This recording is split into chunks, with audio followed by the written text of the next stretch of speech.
Алдыңнан бір қара дәу шығат деп еді, айтысқа Қырғызстанға барсаң нұрлан.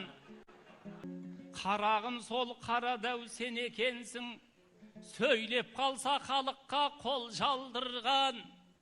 Онша-мұнша ақынды тапап өтіп, қарсыластың біразын сарсаң қылған. Алабұқа жеріне келген кезде қара бұқа шықты ғой, қарсы алдымнан ай. Қара бұқа шықты деп біздей бұқалардан қорқобу. Қорқсоң да мейлі, қорқпосоң бүгін қос сөз айтып жортолу. Қырғыз қазақ біріктік, бүгін қызыталың ортону.